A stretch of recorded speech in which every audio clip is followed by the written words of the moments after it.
خالی یہ سوچ لینا کہ چوتھے امام بیمار تھے اور مظلوم تھے. بے شک بیمار بھی تھے، کربلا میں بیمار تھے، اور مظلوم تو تھے، اس میں کوئی شک نہیں، مظلومی میں انکار نہیں، لیکن بیماری یا مظلومی ان کے کار ہدایت میں روک نہیں لگا رہی تھی. جو ان کی ڈیوٹیاں تھیں، جو ان کے فرائض تھے، جو ان کی ذمہ داریاں تھیں، وہ نہیں تھا کہ کوئی بیمار آدمی گھر میں لیٹا ہے اور خاموش ہے اور جو کچھ ہو رہا ہے وہ دیکھے، نہیں، بلکہ سلسلہ ہدایت جاری تھا. اور عزیزان گرامی، میں جب تاریخ کی انالیسس کرتا ہوں تو چیزیں میرے سامنے آنے لگتی ہیں، پھر اسی کو اٹھا کے مجلسوں میں پڑھ دیتا ہوں.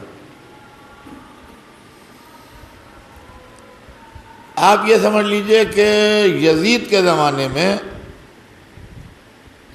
جب حسین سے سوال بیعت اٹھا ہے تو امام کے ساتھ 72 آدمی آئے. یہ آپ نے ہمیشہ سنا. کچھ کو حضرت مدینے میں چھوڑ آئے تھے، مان لیجئے کچھ مدینے میں رہ گئے ہوں گے جن کو حضرت نے حکماً چھوڑ دیا تھا، کچھ مکے میں چھوٹ گئے تھے، کچھ لوگ قید میں تھے جیسے جناب مختار وغیرہ، یہ لوگ قید میں تھے، یہ آزاد نہیں تھے، چلیے کچھ قید میں ہوں گے، کچھ دور دراز دیہاتوں میں ہوں گے جن کو خبر نہ ہوگی. آپ ایک اندازہ لگائیے کہ شہادت حسین کے وقت 72 ساتھ تھے، کچھ مکے میں رہ گئے ہوں گے، کچھ مدینے میں رہ گئے ہوں گے، کچھ قید میں ہوں گے، کچھ ادھر ہوں گے، کچھ ادھر ہوں گے، تو 5000 6000 8000 سے زیادہ پورے عالم اسلام میں نہیں ہوں گے. اس کی وجہ یہ ہے کہ اگر لاکھوں کی تعداد میں ہوتے تو اس واقعے کے بعد ریوولٹ ہونا چاہیے تھا. یہ عقل میں کام کرتی ہے کہ نہیں کرتی ہے؟ اگر لاکھوں کی تعداد میں ہوتے تو اس واقعے کے بعد ریوولٹ ہونا چاہیے تھا، ہنگامے ہونا چاہیے تھے جگہ جگہ، دشمنان اہل بیت پہ حملے ہونا چاہیے تھے جگہ جگہ. یہ سب کچھ ہوا نہیں. تو اگر تعداد ہوتی تو یہ ہوتا کہ نہ ہوتا؟ ابھی یہ بھی نہیں تھا کہ اچانک کچھ ہو گیا. بھئی شہادت حسین اچانک ہو گئی نا، سیدانیاں تو سال بقید رہیں. تو سوال یہ غیرت اسلام کہاں مر گئی تھی کہ کسی کے نبی کی نواسیاں قید ہیں اور مسلمان بیٹھے ہیں گھر میں؟ ارے آپ سوچئے تو صحیح، یہ تمام چیزیں سوچنے کی ہیں، ایسے نہیں ہے کہ ہاں جو ہونا تھا ہو گیا. بے غیرتی کی انتہا ہے کہ رسول کی نواسیاں قید ہیں اور مسلمان تالیاں بجا رہے ہیں اور شہروں کی زینت کر رہے ہیں اور آئینہ بندی کر رہے ہیں اور سجا رہے ہیں. اس کے لیے آپ کیا سوچتے ہیں؟ اور اس کے تھوڑے دنوں کے بعد عبد الملک ابن مروان کے دور میں، بہت دن نہیں ہوئے اس کو، چند برس ہوئے بس، جب حجاج ابن یوسف گورنر ہوا، یہ ایک بہت ظالم کا نام ہے تاریخ میں، جس کے اوپر کئی لاکھ شیعوں کے قتل کا الزام ہے. عبد الملک کے زمانے میں 10 برس کے اندر جب حجاج ابن یوسف گورنر ہوا تو تاریخ لکھتی 80 ہزار شیعیان علی جیل میں تھے. تو سوال یہ ہے کہ 80 ہزار کہاں سے آ گئے جو جیل میں تھے؟ کبھی آپ نے تاریخ کے اس موڑ کو دیکھا کہ جب شہادت حسین ہوئی جب تو 72 نکلے اور جب مروان ابن عبد الملک کے اقتدار کا زمانہ آیا اور حجاج ابن یوسف گورنر ہوا تو 80,000 کے قریب لوگ جیل میں ہیں شیعیان علی. تو جو 80,000 جیل میں ہوں گے تو کم از کم 80,000 تو آزاد بھی ہوں گے. ان کے بچے، ان کی عورتیں، وہ تو آزاد ہوں گے، یا اور کچھ بوڑھے ہیں کچھ تو آزاد ہوں گے. تو 80,000 اگر جیل میں تھے تو کم از کم 80,000 تو آزاد ہوں گے.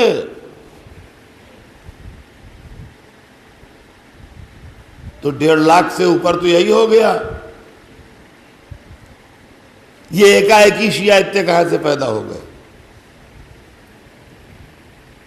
شہادت حسین کے بعد غائب کہاں تھے؟ اور شہادت حسین کے 10 برس کے اندر پیدا کہاں سے ہو گئے؟ تو عزیزان گرامی، یہ انقلاب حسینی تھا. مذہب جو ہے، عقیدہ جو ہے، وہ خاندانی چیز نہیں ہے کہ جس خاندان میں پیدا ہو گئے اسی میں ہے. نہیں، عقیدہ آدمی کا تبدیل ہوتا ہے، مذہب تبدیل ہوتا ہے، نظریات تبدیل ہوتے ہیں. یہ اتنے تعداد میں اس لیے پیدا ہو گئے کہ شہادت حسین نے جن ذہنوں کو جھنجھوڑا ان میں بہتوں کو ہدایت مل گئی اور وہ اہل بیت کے مسئلے کو سمجھ کے محب اہل بیت ہو گئے. اور یہ سربراہی جو کی ہے یہ چوتھے امام نے کی.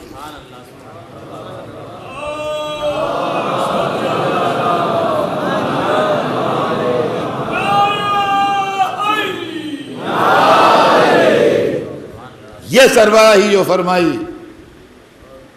یہ چوتھے امام نے فرمائی.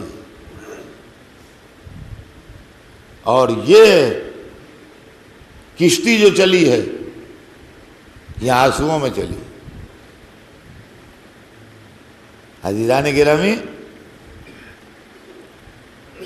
ہر امام نے چوتھے امام کے بعد ماتم و مجلس کا حکم دیا، عزاداری کا حکم دیا اور گریہ بر حسین کا حکم دیا کہ حسین پر رویا جائے اور حسین پر آنسو بہائے جائے. تھوڑے دنوں بعد حکومت اس بات کو سمجھ گئی کہ آنسوؤں کی کاٹ ہمیں گرا رہی ہے اور ہمیں نقصان پہنچ رہا ہے. چنانچہ انہوں نے فتوے دلوانا شروع کیے علماء سے کہ ذکر شہادت حسن و حسین حرام ہے. علماء سے فتوے دلوانا شروع کیے کہ ذکر شہادت حسن و حسین حرام ہے. یحرم علی الواعظ ذکر مقتل الحسن والحسین لأنہ یہیج علی بغض الصحابہ. یہ امام غزالی کا فتویٰ ہے کہ حرام ہے واعظ پر ذکر شہادت حسن و حسین کرنا، اس لیے کہ اس سے بغض صحابہ پیدا ہوتا ہے. سوال یہ ہے کہ جب ان سے کوئی مطلب نہیں تھا تو بغض پیدا کیا ہوتا؟ جس سے کوئی مطلب نہ ہو اس کی عداوت پیدا کیا کو ہوتی ہے. لیکن اب لڑکیوں پر پابندی لگنے لگی کہ عزاداری نہ ہو، محرم نہ ہو، آنسو نہ گریں، ماتم نہ ہو، یا حسین نہ کہا جائے. لیکن یہ دنیا کی اکیلی تحریک ہے کہ جو مخالفت کے باوجود چلتی ہے.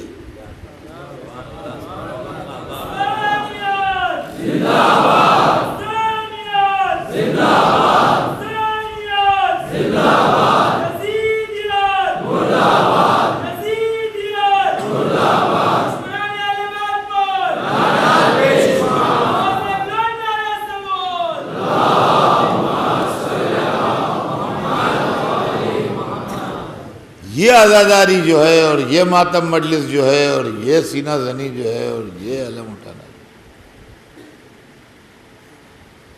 یہ سید سجاد کا مشن ہے، یہ شہزادی زینب کا مشن ہے. میں کھلی آنکھوں سے دنیا دیکھتا ہوں اس لیے ہو سکتا ہے کہ مجھے کچھ چیزیں ایسی دکھائی دیتی ہوں جو دوسروں کو نہیں دکھائی دیتی ہیں۔ ابھی جب میں یہاں آیا صحن مسجد میں آنے میں ایک جگہ مجلس پڑھ کے آیا، دیر ہو گئی، تو یہاں مغرب کی نماز ہو چکی تھی، تو وہیں صحن میں نماز پڑھنے لگا مغرب۔ تو میں نے دیکھا بالکل اتنے سے بچے، بہت چھوٹے چھوٹے، اور وہ علم ہاؤس میں پاک کر کے لیے جا رہے ہیں، بہت چھوٹے چھوٹے، ابھی کی بات ہے، تھوڑی دیر پہلے۔ میں سمجھتا ہوں ان میں کوئی لڑکا بھی شاید 10 برس کا بھی نہ ہو۔ تو میرے دماغ میں ایک دم سے آیا کہ دیکھیے یہ کوئی ادھر کی تحریک ہے،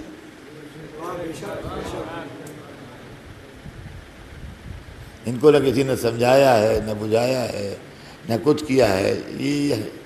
اب یہ لگے ہوئے ہیں، سمجھ لیے یہ پوری زندگی بھر کا ان کے اوپر نقش ہوتا چلا جا رہا ہے، بڑھاپے تک یہ عالم اٹھائیں گے، پاسداری کریں گے۔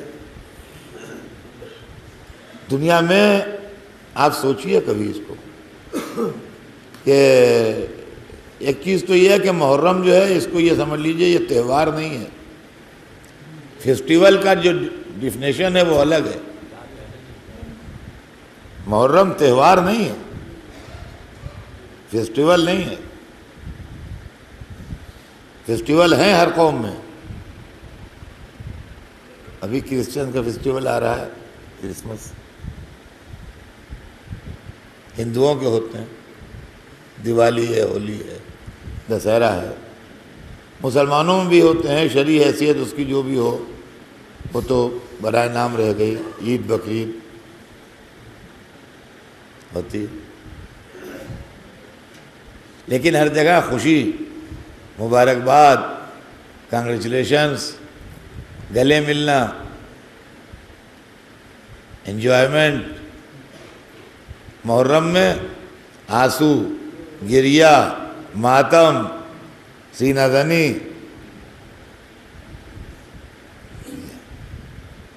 اور عزیزان گرامی یہ بھی آپ کی خدمت میں عرض کر دوں کہ یہ جو بعض لوگوں کا خیال ہے کہ یہ سماج ہے، سماج نہیں ہے، سماجی معاملہ نہیں ہے، اس لیے کہ سماج حالات کے بدلنے سے اور زمانے کے بدلنے سے بدلتا رہتا ہے۔ ہم نے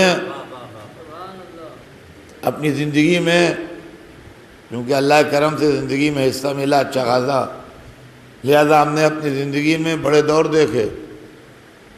جس وقت ہندوستان تقسیم ہوا ہے اس وقت بھی ہم سمجھدار تھے، 1947 میں تو بچے تھے، مگر ایسے بچے نہیں تھے کہ بات سمجھ میں نہ آتی ہو۔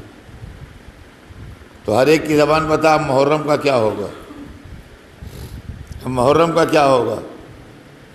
اس کے بعد جو محرم آیا تو اور زیادہ زوردار ہوا، جبکہ ملک تقسیم ہو گیا تھا، اور دوسری جگہوں پر جہاں زوردار نہیں ہوتا تھا، جب یہ لوگ وہاں پہنچے تو وہاں بھی زوردار ہونے لگا۔ تو یعنی ہر چیز میں کمزوری آئے، محرم میں اور زور بند گیا۔